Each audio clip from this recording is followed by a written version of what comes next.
Okay बेटा relation, पहले relation नहीं पढ़ेंगे हम लोग आज। रिलेशन फंक्शन में सबसे बड़ा टॉपिक है रिलेशन। बट बेटा उससे पहले मैं आपको थोड़ा सा, एक सेट है सेट ए, दूसरा सेट है set B. Okay set A है बेटा 1 2 3 एंड सेट बी है 2 3। ठीक है, now we have a relation from set A to B. इसका क्या मतलब है? इसका मतलब ये है कि R is a relation from set A to set B. Okay तो बेटा रिलेशन यहाँ पे डिफाइंड भी होगा, अगर ऐसा लिखा है कि R is a relation from set A to B तो वो डिफाइंड भी होगा कहीं ना कहीं, जिसे मैंने यहाँ डिफाइन कर दिया। डिफाइंड बाय मैंने यहाँ डिफाइन किया कि भाई इसके अंदर ए कॉमा बी टाइप एलिमेंट आएगा। कैसा एलिमेंट आएगा? ऑर्डर्ड पेयर एलिमेंट आएगा, मतलब ऐसा एलिमेंट आएगा कुछ। ठीक है, रिलेशन आर एक सेट ही है जिसमें कि कैसे एलिमेंट्स आएंगे? इस टाइप के एलिमेंट आएंगे, ए कॉमा बी टाइप के एलिमेंट आएंगे। ठीक है, बट बेटा बी और ए में एक स्पेशल रिलेशन होगा, जैसे कि मैं यहाँ पे दे देता हूं अगर कि बी इज ए प्लस 1। अगर मैंने यहां लिख दिया बेटा बी इज ए प्लस 1, यहां मैं लिख रहा हूं A belongs to set A, B belongs to set B. मेरे चैप्टर का नाम रिलेशन फंक्शन है, टॉपिक है पहला रिलेशन।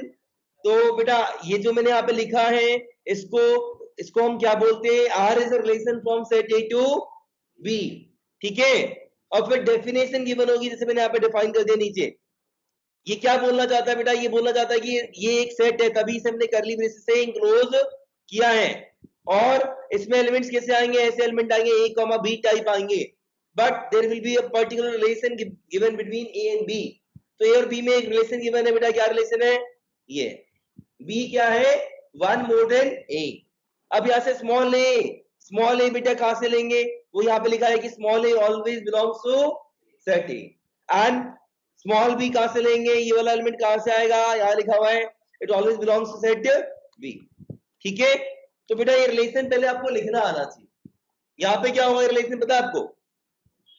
यहां बेटा रिलेशन होगा, हमसे सबसे पहले ए किसको बिलोंग कर रहा है? सेट ए को। सेट ए में यहाँ पे क्या क्या है? 1, तो आपने स्मॉल ए को 1 पुट कर दिया। ठीक है, तो बी की वैल्यू कितनी आ गई बेटा? बी जब भी आएगा आपको ये भी चेक करना है कि वो बी को बिलोंग कर रहा है कि नहीं कर रहा। कर रहा है, that means 1 2 belongs to R, मतलब ये आर के अंदर आएगा। ठीक है, क्लियर है? अच्छा, अगर मैं ए को 2 ले लेता हूं बेटा, अगर ए 2 होगा मैं कहां पुट करूंगा? यहां पे पुट करूंगा। पुट करो तो बी क्या आएगा? 2 + 1 कितना हो गया? बी। और फिर आपको चेक करना होगा ये बी में अवेलेबल है कि नहीं, क्योंकि बी के जो एलिमेंट्स हैं वो स्मॉल बी होते हैं। स्मॉल बी हमेशा बी का ही एलिमेंट होगा। तो स्मॉल बी यहाँ 3 आ रहे हैं जो कि बी में अवेलेबल है, तो यहाँ पे बेटा 2 3 बिलोंग्स टू आर। ठीक है, अच्छा बेटा ए स्मॉल ए 3 भी तो हो सकता है, स्मॉल ए 1 हो सकता है, स्मॉल ए 2 हो सकता है, स्मॉल ए 3 भी हो सकता है। तो बेटा मैं 3 डालूंगा ए की जगह, 3 डाल दोगे तो बी क्या आएगा? बी आ रहा है 4, but it should belongs to set B. क्या ये सेट बी को बिलोंग कर रहे हैं? नहीं कर रहा है। इसका मतलब क्या? इस रिलेशन में 3 4 होगा? नहीं होगा। ठीक है, नहीं होगा। इसका मतलब कौन कौन से होंगे? सिर्फ 1 2 होगा और दूसरा 2 3 होगा। तो बेटा ये जो यहाँ पे रिलेशन गिवन था, कौन सा वाला? ये यहाँ पे रिलेशन गिवन था ये ना, है ना? इसको आपको सेट के फॉर्म में लिखना आना चाहिए। इनफैक्ट ऐसे बोलते हैं रोस्टर फॉर्म, है ना? क्या 1 2 और क्या आएगा? 2 और कुछ आएगा? हाँ जी बोलो भाई, और कुछ आएगा? नहीं आएगा ना? ठीक है, क्लियर है? अब बेटा सबसे पहले ये तो था रिलेशन, मैंने यहाँ पे लिख दिया। ठीक है, आप लोगों को मैं दूसरा रिलेशन लिखने को दे रहा हूं, क्योंकि अगर आप रिलेशन नहीं लिख पाएंगे तो आप उसके टाइप भी नहीं बता पाएंगे। ठीक है, तो बेटा रिलेशन पहले लिखना आना चाहिए। ये हमने फर्स्ट पार्ट किया बेटा, फर्स्ट पार्ट का मैंने रिलेशन लिख के दिखाया आपको। ठीक है, देखना भाई सब लोग। मैं यहाँ पे सेकंड पार्ट लिख रहा हूं, देखते हैं आप लोग क्या लिखते हो। सेकंड पार्ट है बेटा a comma b, b is twice of a and a obviously belongs to set A and b obviously belongs to set। हाँ जी, ये कौन रिलेशन निकालना है आपको, क्या आएगा, सबको करना है भाई। यहाँ पे स्मॉल ए कहां से आएगा, ये लिखा हुआ कि स्मॉल ए सेट ए से आएगा। सेट ए यहाँ पे क्या है, सेट ऑफ 1 2 3, तो स्मॉल ए को सबसे पहले क्या लेंगे, 1 लेंगे, तो बी क्या आना चाहिए 1 के अकॉर्डिंग, है ना। हमने स्मॉल ए को 1 ले लिया, तो बी क्या आना चाहिए 1 के अकॉर्डिंग, यहाँ 1 डाल दो, क्या हुआ B2। बी जो भी आएगा वो किसको बिलोंग करना चाहिए, सेट बी को, कर रहा है नहीं कर रहा, कर रहा है, तो क्या आएगा 1,2 हो गया। अच्छा, जब बेटा ए को हम 2 लेंगे, बिकॉज ए ये भी हो सकता है 2 भी हो सकता है, यहाँ 2 डालेंगे तो बी कितना आएगा 4। क्या बी सेट बी में अवेलेबल है, 4 सेट बी में अवेलेबल है, नहीं है ना, तो क्या 2,4 आएगा। क्या मुझे यहाँ पे 2,4 लिखना चाहिए, क्यों नहीं लिखना चाहिए, क्योंकि ये वाला हमेशा बी से लिया जाएगा, सेट बी से लिया जाएगा, ये सेट बी में है ही नहीं, ठीक है, तो यहाँ पे एलिमेंट नहीं आएगा। Is that clear. 3 के लिए जब A3 होगा, A3 हो सकता है बट वहां पे स्मॉल बी 6 होना चाहिए, स्मॉल बी 6 अवेलेबल है क्या, नहीं है, तो बेटा ये सब आपने 11th में पढ़ा हुआ, ठीक है। अच्छा, मैं एक और लिखवाऊंगा यहाँ पे बेटा, last third R A comma B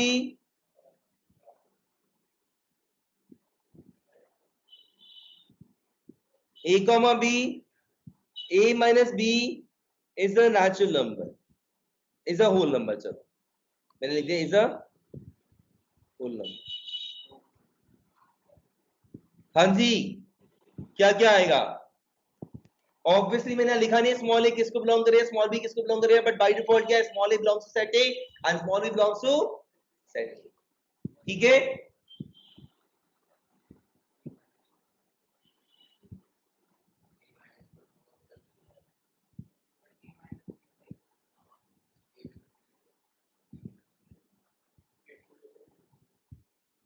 क्या आएगा बेटा, 1 माइनस A1 ले लिया, बी क्या लेंगे, बी क्या लेंगे भाई 2, तो 1 माइनस 2 क्या होल नंबर है, क्या 1,2 आना चाहिए, whole number start from 0 0 1 2 3 4 and so on, so क्या 1,2 आना चाहिए। अच्छा, पता कैसे चलेगा कि 1,2 इसमें आएगा कि नहीं आएगा, सुनो मैंने यहाँ पे लिख दिया ए की जगह 1 बी की जगह 2, फिर आप चेक करोगे कि इसको सेटिस्फाई कर रहा है कि नहीं कर रहा, अब डाल के देखो 1 minus 2 is a whole number, is it true, false ना, इसका मतलब 1,2 does not belongs to R, ठीक है भाई, कोई डाउट है।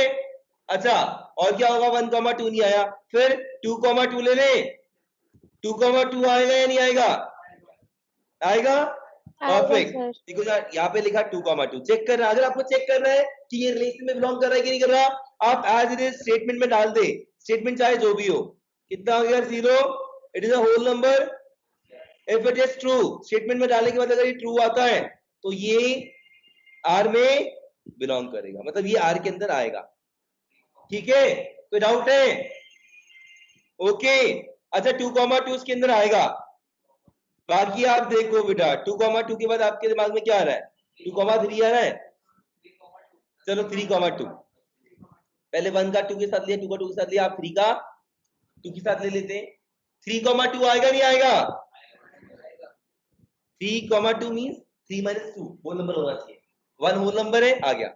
अच्छा, और कौन सा रह गया बेटा 1,3, 1,3 आएगा क्या, नहीं आएगा, 2,3 आएगा क्या, नहीं आएगा, 3,3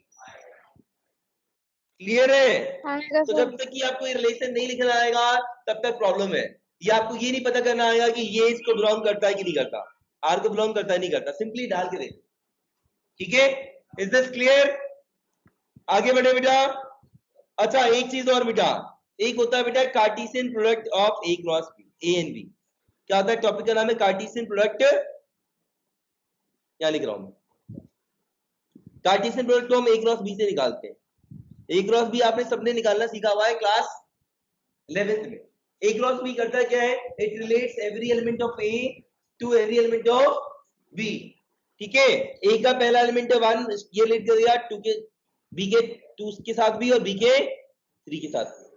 फिर ए का एलिमेंट लिया 2 रिलेट करेगा 2 के साथ भी और 2 3 के साथ। फिर 3,2 एंड 3, किसी को कोई डाउट है? ये है आपका A cross B. A cross B में क्या होता है, in A cross B it relates every element of set A to every element of set B.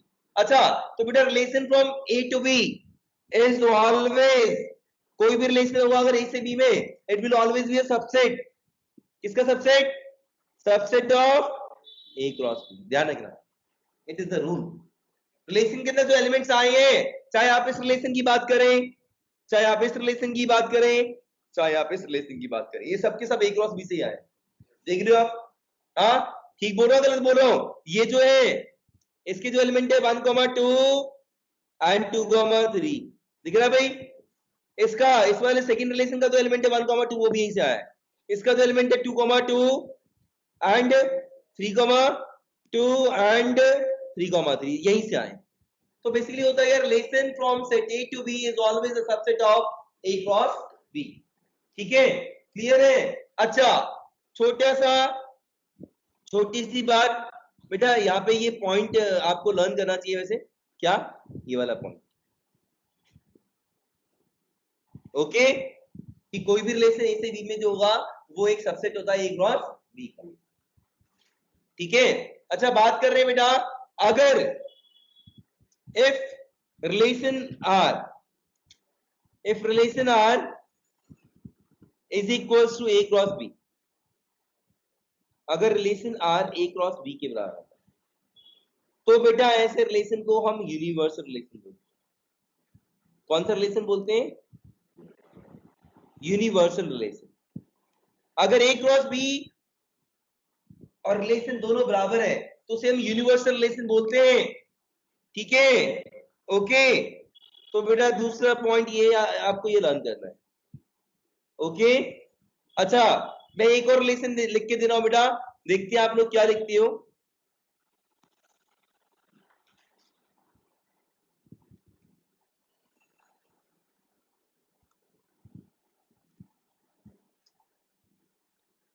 बेटा एक एग्जांपल और दे रहा हूं, आप लोग रिलेशन लिखना होगा, देखते हैं आप लोग क्या लिखते हैं।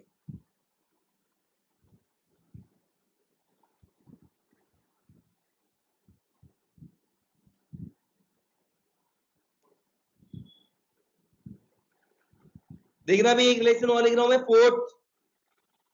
फोर्थ में मैंने लिखा आर के अंदर ए कॉमा बी आएगा such that a minus B is an integer. a minus B क्या आएगा?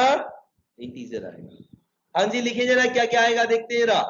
लेट्स सी कि आप लोग क्या क्या लिखते हो। अच्छा बेटा, सेट ए सेट बी अभी भी वही दे रखी है, मैंने चेंज नहीं किया था मुझे। बेटा निकालो a माइनस बी इंटीजर होना चाहिए, तो a और b को क्या पुट करो यार, a और b को कुछ भी पुट करो, दोनों को सबट्रैक्ट करेंगे तो इंटीजर ही आएगा। मतलब सारी पॉसिबल केसेस आ जाएंगे इसमें। मतलब कि अगर मैं बात करूं तो 1,2 भी आएगा, 1,3 भी आएगा, 2,2 भी आएगा, 2,3 भी आएगा, 3,2 भी आएगा और 3,3 भी आएगा। ठीक लिखा गलत लिखा है? अच्छा, क्या ये रिलेशन ए क्रॉस बी के बराबर है? तो कैसा रिलेशन कहलाएगा ये? Universal relation. हालांकि इस पे क्वेश्चन कभी आया नहीं हुआ है, बट क्योंकि अब 1 मार्क के क्वेश्चन आते हैं तो आने के चांसेस है। ओके, 1 मार्क के ज्यादा क्वेश्चन है तो आ सकता है ना, whether this is universal relation or not, yes or no। ठीक है, तो बेटा ये यूनिवर्सल रिलेशन है।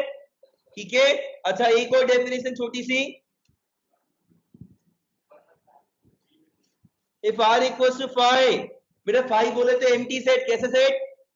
अरे रिलेशन भी तो सेट ही है, तभी तो उसमें हम सेट के अंदर लिख रहे हैं, जो भी लिख रहे हैं कर्ली ब्रेसेस के अंदर आ रहे हैं। तो अगर एम्प्टी सेट आता है तो बेटा इसे हम एम्प्टी रिलेशन को बोलते हैं। कौन सा रिलेशन बोलते हैं? Empty relation. ठीक है, ओके। अभी तक 3 ही पॉइंट पढ़ाए मैंने। पहला कोई भी रिलेशन ए से बी में जो भी होगा वो एक सबसेट होगा ए क्रॉस बी का। दूसरा, अगर वो ए क्रॉस बी के बराबर है तो उसे यूनिवर्सल रिलेशन बोलेंगे। अगर वो फाई के बराबर है, एम्प्टी सेट के बराबर है, खाली है, तो उसे एम्प्टी रिलेशन बोलेंगे। कोई डाउट है क्या? अच्छा बेटा जी, 5वां एग्जांपल मैं लिख रहा हूं, देखते हैं आप लोग क्या लिखते हो। 5वां relation, try to figure out की रिलेशन क्या है।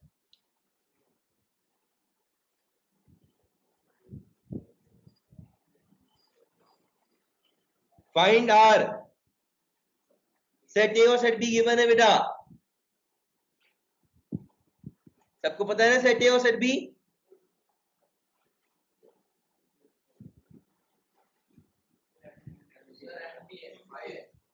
हाँ जी, अगर आप ए को 1 लेते हो, स्मॉल ए को 1 लेते हो तो बी मस्ट बी 5 अवेलेबल नहीं है।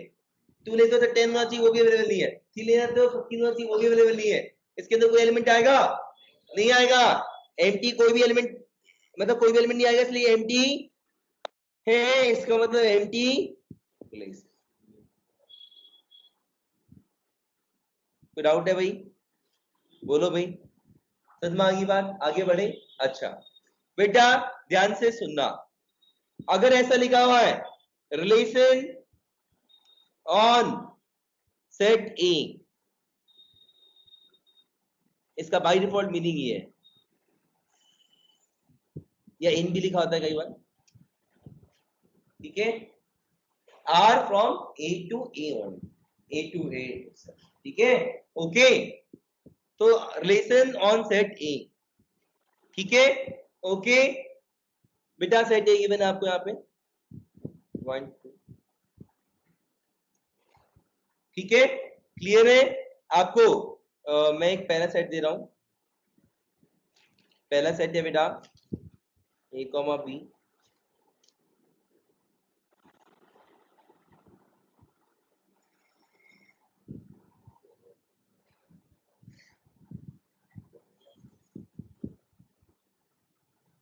बेटा आगे का मेन टॉपिक पढ़ाने वाला हूं मैं इसके बाद।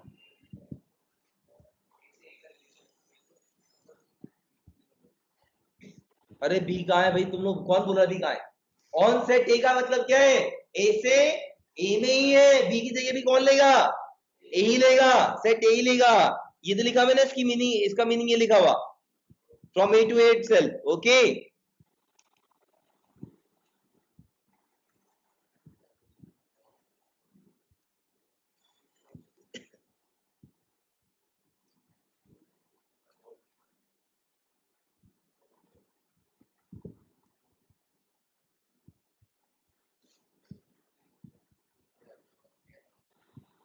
भाई ये 3 निकालने हैं आपको, उसके बाद मेरा अगला टॉपिक स्टार्ट हो जाएगा, जो मेन टॉपिक है। एग्जांपल्स भी अभी इसी में से बेटा कम दिख रहा है ना, व्हाइट कलर यूज करेंगे।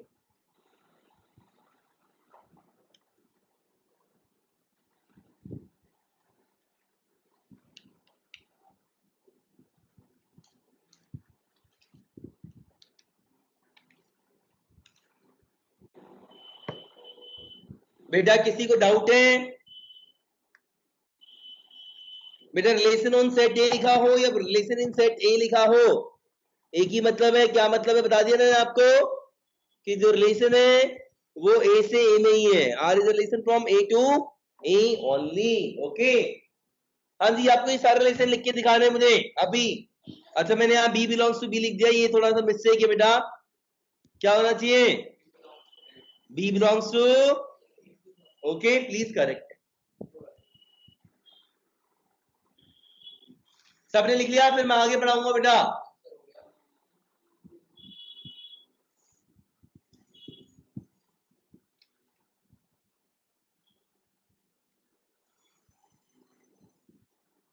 बेटा जो पहला आया है वो क्या है? हाँ जी 1,3, और कुछ आया क्या इसमें?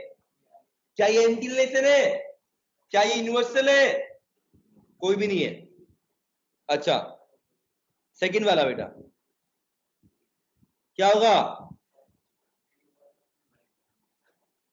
क्या क्या आएगा भाई? 1,1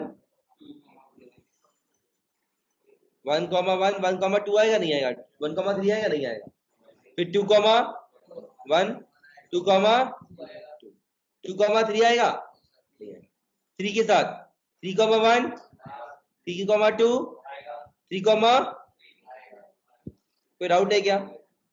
किसी को कोई डाउट है? थर्ड वाला ये बोला सारी पॉसिबिलिटीज आएंगी b minus a, a is an integer, ठीक है। अच्छा देखते हैं, ये बच्चे बोल रहे हैं सारी पॉसिबिलिटी आएगी, 1,1 भी आएगा, 1,2 भी आएगा, 1,3 भी आएगा, फिर 2,1 भी आएगा, 2,2 भी आएगा, 3,1 भी आएगा, 3,2 भी आएगा और 3, अगर आपको किसी भी एलिमेंट को लेके डाउट है कि ये आएगा कि नहीं आएगा, क्या करना चाहिए? आपको सिंपली इसमें पुट करके देख लेना चाहिए, कहां पे? यहाँ पे पुट करके देखना चाहिए, है ना। 3,1 क्या डालेंगे? 3 - 1 इज इन, ठीक है। 3 - 1 क्या हो गया? 2 इंटीजर है कि नहीं है? ट्रू है। डालने के बाद अगर स्टेटमेंट ट्रू हो रही है मतलब वो उसके रिलेशन के अंदर आएगा, ठीक है। दैट मींस ये जो 3,1 है दिस बिलोंग्स टू आर, ठीक है। तो ये तरीका होता है चेक करने का। क्यों बता रहा हूं अभी आपको समझ में आ जाएगा, मैं क्यों बता रहा हूं, सुनना भाई। मेन टॉपिक पे आ रहा हूं बेटा। टाइप ऑफ रिलेशन, सबसे पहला रिलेशन है, हाँ जी सबसे पहला रिलेशन क्या है, नाम बताया कोई? कोई नहीं बोल रहा। रिफ्लेक्सिव रिलेशन, नाम मुझे याद है, मैं सोच रहा आपने कितना पढ़ा हुआ है, ठीक है। पहला रिलेशन है रिफ्लेक्सिव,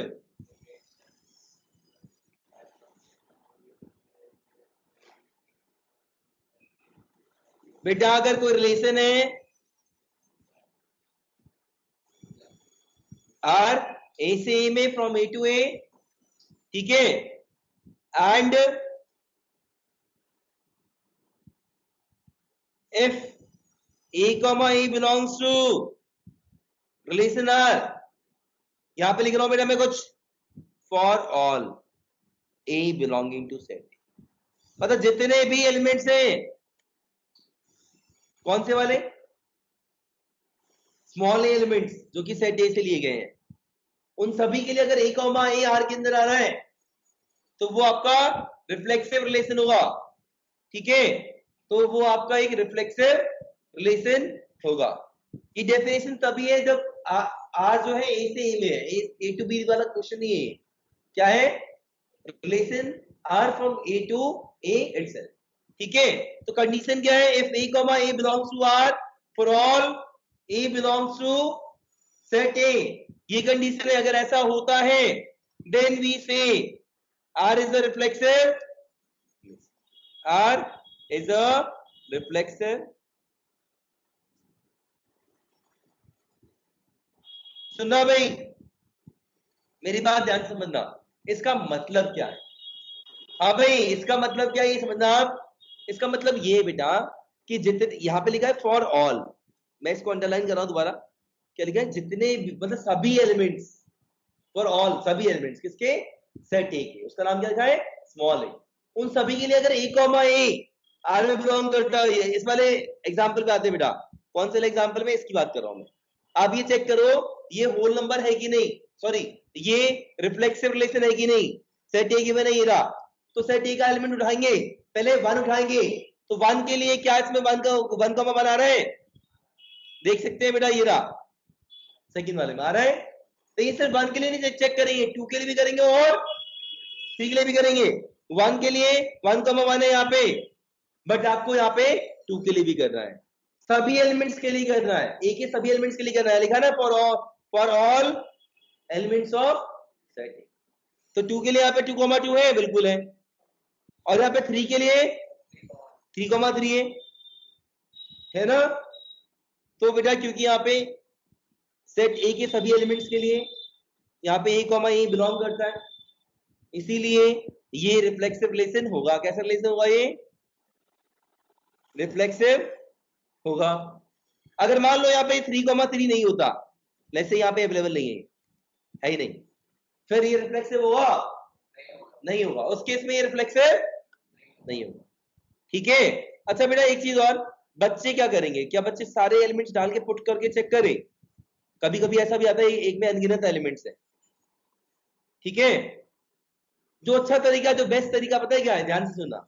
आपको ना हमेशा, मैं अंडरलाइन कर रहा हूं बेटा, मैं अंडरलाइन कर रहा हूं ग्रीन कलर से, जिसे मैं ग्रीन कलर से अंडरलाइन करूंगा ना बेटा, वो आपको एज्यूम करना है, ये आप एज्यूम करके करोगे। और जिसे बेटा मैं येलो से अंडरलाइन करूंगा, वो आप प्रूफ करोगे, या चेक कर कि ए कॉमा ये बिलोंग करता है कि नहीं करता। बेस्ट तरीका यही होता है, ठीक है। बताऊंगा अभी। एक काम करो, पहले थर्ड के लिए आप बताओ, जैसे भी देख के बता सकते हो, थर्ड वाला रिफ्लेक्सिव है कि नहीं है। 1 के लिए 1,1 मिल गया, 2 के लिए 2,2 मिल गया, और 3 के लिए 3,3 मिल गया। बट ये एक बेस्ट तरीका नहीं है करने का, ऐसे करना भी नहीं चाहिए। करने का जो तरीका होगा बेटा, बेस्ट तरीका क्या होगा सुनना। अगर मुझे सेकंड वाले को प्रूफ करना है कि relation 2 is a reflexive relation, तो मैं पता कैसे प्रूफ करूंगा, सुनना भाई, मेरा क्वेश्चन है यहाँ पे,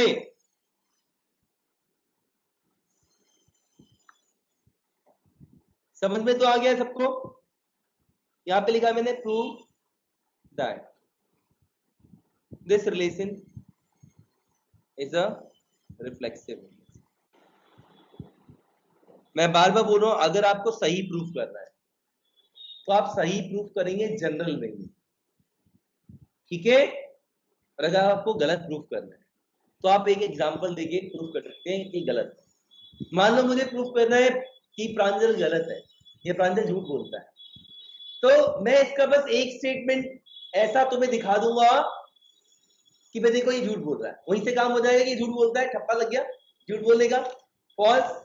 लेकिन अगर मुझे ये प्रूफ करना है कि ये सच बोलता है, क्या ये आसान है ये प्रूफ करना है कि सच बोलता है, हाँ, जनरल वे में, ठीक है। ऐसी इसको उपाधि मिलेगी तब जाके, है ना। तो बेटा जब जब ट्रू जब जब हमें ये प्रूफ करना है कि it is true, it is reflexive, तो आप एग्जांपल देके प्रूफ नहीं करेंगे, क्योंकि हो सकता है आप पार्शियलिटी कर ले, आप वाला एग्जांपल दिखा दे जिससे सही दिख रहा है ना। तो ऐसे केस में बेटा ट्रू जब भी करेंगे हम जनरल वे में करेंगे। और जनरल वे मेरा क्या है, सुनना भाई, ये डेफिनेशन थी, यहाँ पे मैंने डेफिनेशन लिखी हुई है, और इसी में मैंने यहाँ पे ना अंडरलाइन किए दो चीज, एक ग्रीन से और एक येलो से। ग्रीन वाला मतलब इसे एज्यूम करना है, और येलो वाला मतलब हमें ये प्रूफ करना है। अगर आपने ये एज्यूम करके ये प्रूफ कर दिया कि ए कॉमा ए आर में बिलोंग करता है, ठीक है, तो बेटा उस केस में ये रिफ्लेक्सिव होगा, ठीक है। भाई मैंने फर्स्ट क्वेश्चन ऊपर यहाँ पे लिखा, मैं इसे दोबारा करूंगा, ये ना क्वेश्चन नंबर फर्स्ट, इसको मैं दोबारा करके दिखा रहा हूं, आपको वैसे पता है कि ये रिफ्लेक्सिव है, ठीक है। बट करने का तरीका आपको सीखना है। क्या करेंगे, हम लिखेंगे बेटा let A belongs to set A. वैसे सेट ए गिवन था बेटा, सेट ए क्या था 1 2। अब देखो ना, सेट ए 1 2 3 के अलावा नेचुरल नंबर भी हो सकता है, उसमें तो अनगिनत नंबर्स ऑफ एलिमेंट्स होंगे, तो सबके लिए चेक करने बैठोगे क्या, नहीं ना। जितनी मिल जाएगी सबके लिए चेक करोगे तो नहीं, हाँ। तो इसीलिए क्या करना चाहिए, बेस्ट तरीका क्या, हमने ये एज्यूम कर लिया, यहाँ पे जो लिखा है बेटा मैंने ये एज्यूम कर लिया, लिख लिया, एज्यूम कर लिया। अब आपको चेक क्या करना है, आपको ये चेक करना है बेटा, ये प्रूफ करना है, ये चेक करो ये ट्रू है या फॉल्स, बस इतना चेक करो ये ट्रू है या फॉल्स, मतलब ए कॉमा ए आर को बिलोंग कर रहा है कि नहीं कर रहा, ये चेक करना है। तो बेटा मैंने क्या समझाया था, अगर हमें ये चेक करना है कि ये इसको बिलोंग कर रहा है कि नहीं कर रहा, तो आप इसमें सिंपली डाल दो, कुछ नहीं, इसके अंदर जो डेफिनेशन लिखी है यहाँ पे पुट कर दे, मैं बिल्कुल एज इट इज पुट कर दूंगा, यहाँ लिख रहा हूँ देखो, ए कॉमा ए बी दे, मैंने ये लिख दिया, A minus A is a whole number. हाँ जी, अब आप सोचोगे बस कि ये ट्रू है या फॉल्स है। हाँ जी, ए माइनस ए क्या आ गया, 0, होल नंबर है कि नहीं, है ना, ठीक है। तो आप, क्योंकि ये ट्रू है, दिस इज ट्रू, इसका मतलब क्या हुआ, A comma A belongs to R, ठीक है। आपने कोई भी एलिमेंट ले लिया सेट ए का जिसका नाम लिख दिया स्मॉल ए, कोई भी एलिमेंट लिया ना आपने, कभी तो आप नाम कुछ भी लिख दिया ए, वो कुछ भी हो सकता है, 1 हो सकता है, 2 हो सकता है, 3 हो सकता है, ठीक है। उसके लिए आपने क्या प्रूफ कर दिया कि ए कॉमा ए आर को बिलोंग कर रहे हैं, ठीक है। तो अगर आपने ये प्रूफ कर दिया बेटा, for all A belonging to set A बेटा ए कहां से लेते हैं, स्मॉल ए कहां से लेने, सेट ए से लेने। We have proved a comma A belongs to relation R. ये क्या थी, यही तो डेफिनेशन थी। अगर आपने ये प्रूफ कर दिया for all A belonging to set A comma A belongs to R, this implies relation R is a reflexive। ठीक है भाई, हाँ कोई डाउट है? आप चाहे तो इस लाइन को उल्टा भी लिख सकते हैं बेटा, कैसे सुनना, इस लाइन को उल्टा कैसे लिख सकते हैं, ऐसे फॉर ऑल को पीछे लिख दो, कोई बड़ी बात नहीं। आपने यहाँ लिख दिया इंप्लाइज और फिर यहाँ लिख दिया फॉर ऑल। फॉर ऑल का सिंबल बेटा ये होता है, फॉर ऑल अंग्रेजी में लिखने की जरूरत नहीं है। फॉर ऑल लिख दिया, ए बिलोंग्स टू,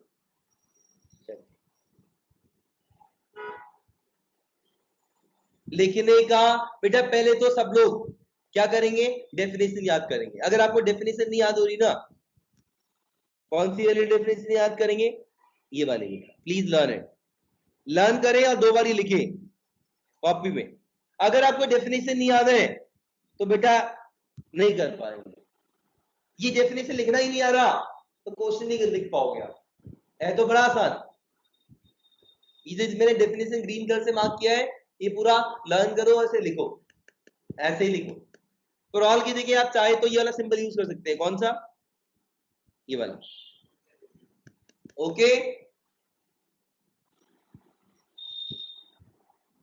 अगर एक रिलेशन है सेट ए से ए में, तो वो रिफ्लेक्सिव तभी होगा when a comma A belongs to R for every element of set A, for all A belongs to set A. ये मैंने लिख दिया for every element of set A, समझाने के लिए, ठीक है। लेकिन बेटा डेफिनेशन देखो, डेफिनेशन में क्यों बोल रहा हूं, यहाँ पे डेफिनेशन अगर लर्न है तभी मैं यहाँ पे लिख पा रहा हूं। आपको ये लाइन नहीं लर्न नहीं है ग्रीन वाली जो मैंने मार्क करी है, तो आप यहाँ पे रीजन में नहीं लिख पाएंगे, एक गलत तरीके से लिखेंगे। गलत तरीके से लिखेंगे तो मार्क्स थोड़ी नहीं मिलेंगे, बिल्कुल नहीं मिलेंगे। बच्चों को समझ में तो आ जाता है, लिख नहीं पा रहे होते हैं। बेटा क्लियर है, कोई डाउट है?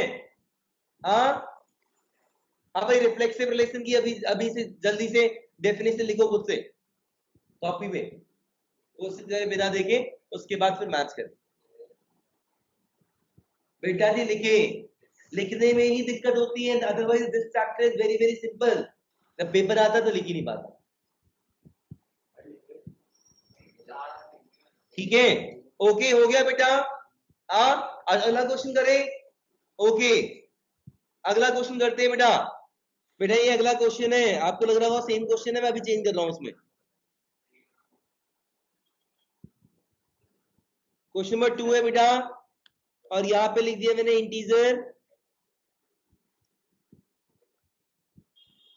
और बेटा यहाँ पे जो सेट ए है,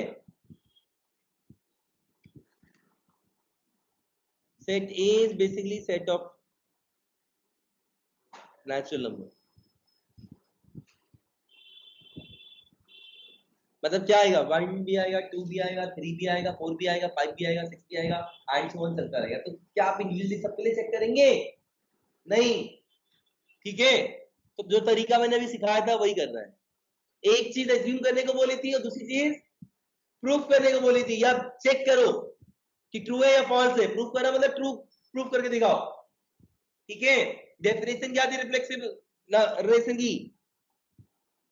हाँ जी, डेफिनेशन ये थी ना, if A comma A belongs to R for all A belongs to set, ठीक है।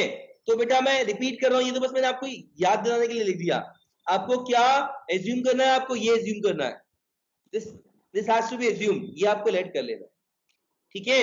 और आपको क्या चेक करना है, क्या प्रूफ करना है, ये प्रूफ करो, या फिर सिंपली और चेक करो, चेक द वैलिडिटी, ट्रू और फॉल्स, ठीक है। ओके, ऐसे लिखना कुछ नहीं है, ये मैं आपको समझाने के लिए बता रहा हूं। आगे भी जितने भी आएंगे सब में ऐसे सिखाऊंगा, ठीक है। बेटा वैसे तो दिख रहा है, अगर मैं एग्जांपल लेता 1 लेता तो 1 के लिए 1 - 1 इंटीजर आ जाएगा, 2 के लिए 2 - 2 इंटीजर आ जाएगा, 3 के लिए 3 - 3 इंटीजर आ जाएगा, 4 के लिए 4 - 4 इंटीजर आ जाएगा। बट लिखे कैसे? आप ऐसे नहीं लिखेंगे, एग्जांपल देके नहीं लिखेंगे, ठीक है। उसके लिए आपको ये जो मैंने यहाँ पे सिखाया है, क्या एज्यूम करना है और क्या प्रूफ करना है, ठीक है। तो बेटा इसका सॉल्यूशन क्या होगा? This was just a hint, okay. Solution, let A belongs to set A, मतलब सेट ए से हम एक एलिमेंट ले रहे हैं जिसका नाम क्या है? स्मॉल ए। वो एलिमेंट स्मॉल ए, वो सेट ए का कोई भी एलिमेंट हो सकता है। तो आपको क्या चेक करना है? ए कॉमा ए। आप क्या करोगे? सिखाया था मैंने, किसमें पुट करेंगे बेटा? आप इस पूरे में बस डाल के चेक कर लेंगे। अगर आपको दिक्कत है आज डाल दो उसके अंदर, ए कॉमा ए क्या होगा? ए कॉमा ए क्या होगा? A minus A is an integer. हाँ जी, इंटीजर है कि नहीं? मैंने चेंज कर दिया ना क्वेश्चन, सेम क्वेश्चन थोड़ा दूंगा बार बार। लिखा हुआ देखते सामने, we can okay, don't get confuse. बेटा ये जो है मैं कहा डालूंगा? इसमें डालूंगा, डाल दिया मैंने। अच्छा, इंटीजर है कि नहीं? ए माइनस ए आता क्या है? देखो मैं जानबूझ के बीच में गैप छोड़ रहा हूँ। इक्वल टू क्या आएगा? 0, जो कि डेफिनेटली क्या है? इंटीजर है। तो आप ए कुछ भी ले लो, ए माइनस ए क्या आएगा? हमेशा इंटीजर आएगा। इसका मतलब क्या होगा? ट्रू है फॉल्स है? ट्रू। इसका मतलब क्या है? ए कॉमा ए बिलोंग कर रहा है आर को? कर रहा है। अब बेटा लास्ट में कैसे देखेंगे? सुनना भाई, देखो मैंने यहाँ पे ये लेट किया, ये रहा लेट वाला, ये रहा लेट वाली चीज, और ये रही प्रूफ वाली चीज, है ना? ठीक है। लेकिन लास्ट में आपको लिखने का तरीका क्या होना चाहिए? आपको डेफिनेशन लिखनी चाहिए। क्या लिखोगे? सिंस, क्योंकि ए कॉमा ए बिलोंग करता है आर को, किसके लिए? For all, for all, for all क्या? ए बिलोंग्स टू, यहाँ पे आर लिख दूं क्या? नो, रिलेशन आर नहीं लिखेंगे, सेट। ये देखो डेफिनेशन है, बस डेफिनेशन में यहाँ पे इफ था, है ना? ये डेफिनेशन आपको एज इट इज लिखनी है, ठीक है। तो बेटा क्या होगा? This implies R is a reflexive relation. हाँ जी भाई, सही है गलत है? सही है गलत है? सही है। एक क्वेश्चन और करें? बोलो भाई, करें? Okay, will do one more question. आप चाहे तो पहले एग्जांपल से देख लो, कोई दिक्कत नहीं है, लेकिन अगर ट्रू आया वो तो बेटा हमेशा एग्जांपल से प्रूव नहीं करेंगे, एग्जांपल से प्रूव करेंगे मार्क्स मिलेंगे। या एक आध छोटे मोटे क्वेश्चन तो एग्जांपल से कर लोगे, अच्छे वाले क्वेश्चन आप एग्जांपल से कर ही नहीं पाओगे, ठीक है। इसलिए मैं पहले से ही लिखने के वे पे ध्यान दे रहा हूँ। एक क्वेश्चन और लिखता हूँ बेटा मैं यहाँ पे, ठीक है। सुनना भाई, क्वेश्चन 3, आर जो है बेटा सेट एन से N defined by a comma b, b is divisible bye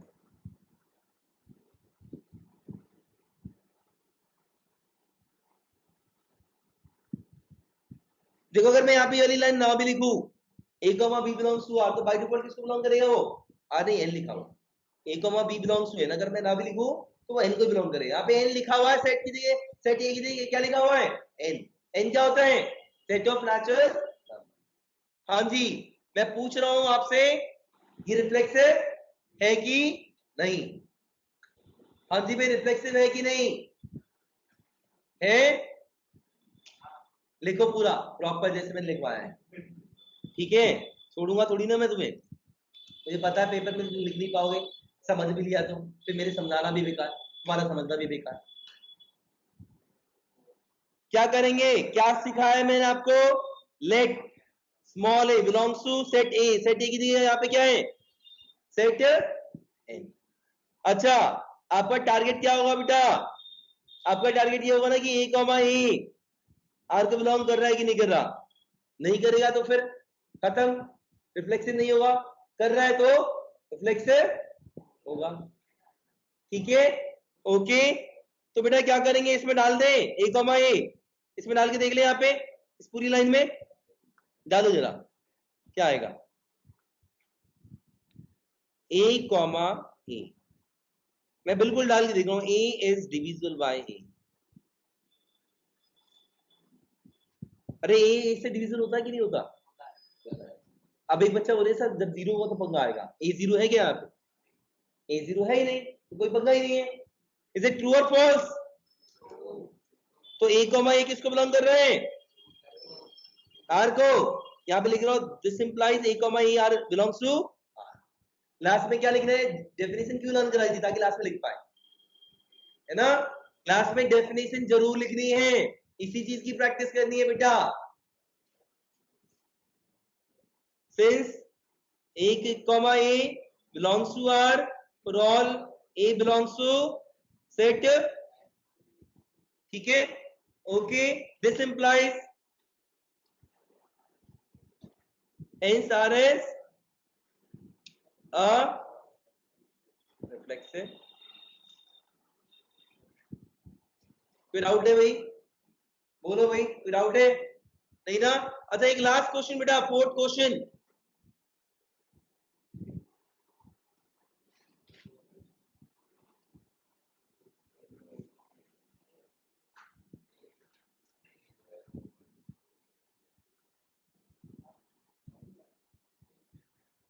बेटा यहाँ पे मैंने रिलेशन आपको दे दिया, पहले से ही दे दिया, दे दिया ना?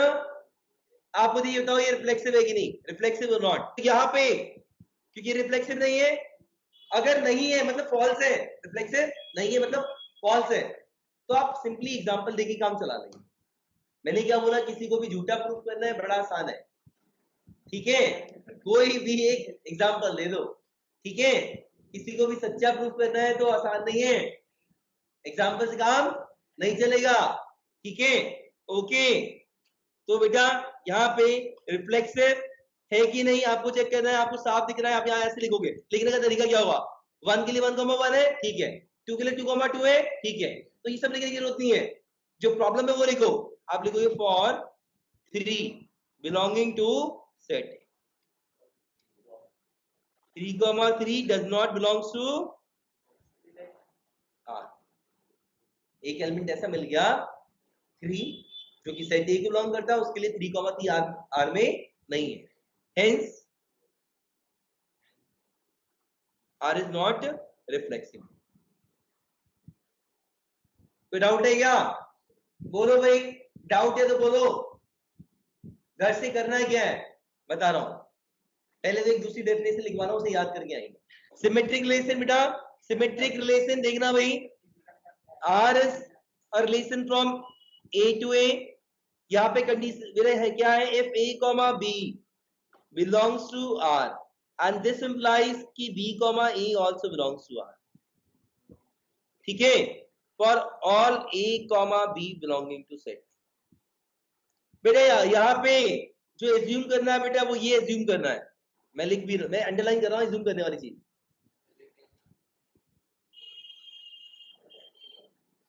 और ये एज्यूम करने के बाद प्रूफ क्या कर रहे हैं, मतलब 1,2 अगर रिलेशन आर में है तो 2,1 भी रिलेशन आर में होना चाहिए, इसका कहना था ये, ठीक है? ये प्रूफ करना है, डिटेल में मैं नेक्स्ट क्लास में पढ़ाऊंगा ये वाला टॉपिक, ठीक है?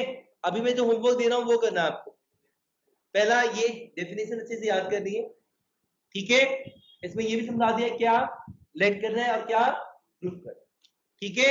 ओके, अगला एक और सिर्फ इसमें आपको सिर्फ और सिर्फ ये डेफिनेशन याद करके आनी है, ठीक है? बाकी काम मैं नेक्स्ट क्लास में कराऊंगा। ट्रांजिटिव रिलेशन बेटा सुन ले जरा, if A comma B belongs to R and b comma c belongs to R, इसमें बेटा एक चीज है सो देखने वाली, यहाँ पे बी है तो यहाँ पे भी बी है, जो भी इफ वाला पार्ट होता है बेटा वो हमें एज्यूम करना होता है, ठीक है? इंप्लाइज वाला जो पार्ट होता है बेटा यहाँ पे ए कॉमा सी कौन सा है पता है आपको, ये वाला ए और सी है, ए कॉमा सी आर को बिलोंग कर रहा है, और जो भी फॉर ऑल वाला पार्ट होता है बेटा वो हमेशा हमें नहीं फॉर ऑल वाला पार्ट एज्यूम का ही पार्ट होता है, ठीक है? तो आपको इसमें क्या क्या एज्यूम करना है पता है, यहां से आता ठीक है, और क्या प्रूफ करना है,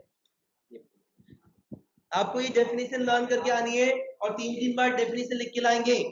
ओके ओके, और होमवर्क क्या, सुनो भाई, एनसीईआरटी क्वेश्चन नंबर जो बोल रहा हूं वो जरूर करके लाए, मैं देखूंगा। NCERT question number 1, question number 1 बेटा 1 2 3 4 5 तक ना आपको सिर्फ रिफ्लेक्शन के लिए चेक करके लाना है। और अगर ध्यान रखना, अगर वो ट्रू है तो जनरल वे में प्रूव करके लाएंगे, अगर वो फॉल्स है तो एग्जांपल लिख के लाएंगे, एग्जांपल लिख के प्रूव करेंगे फॉल्स। ठीक है, क्लियर है? तो 1.1 क्वेश्चन 1 to 5, बट इसमें बेटा रिफ्लेक्सिव के अलावा इन्होंने सिमेट्रिक ट्रांजिटिव भी पूछा है, आप उसमें फोकस नहीं करेंगे, आप सिर्फ और सिर्फ रिफ्लेक्सिव पे फोकस करेंगे आज। ठीक है, थोड़ी सी कड़वी गोली है, धीरे धीरे दूंगा। ठीक है, ओके, ऐसे नहीं दूंगा कि उल्टी कर दो। हाँ क्यों भाई, आसान चैप्टर है but believe me scoring chapter है, प्रोबेबिलिटी की तरह है। जिन बच्चों ने प्रोबेबिलिटी साथ साथ करी होगी उन्हें साल लग रहा होगा। सवाल फॉर टुडे, ओके, होमवर्क समझ में आ गए? क्वेश्चन नंबर 1 to 5 सबको रिफ्लेक्सिवली चेक करना, ट्रू है तो जनरल वे में प्रूफ करें, फॉल्स है तो एग्जांपल लिखिए फॉल्स प्रूफ करें। ठीक है,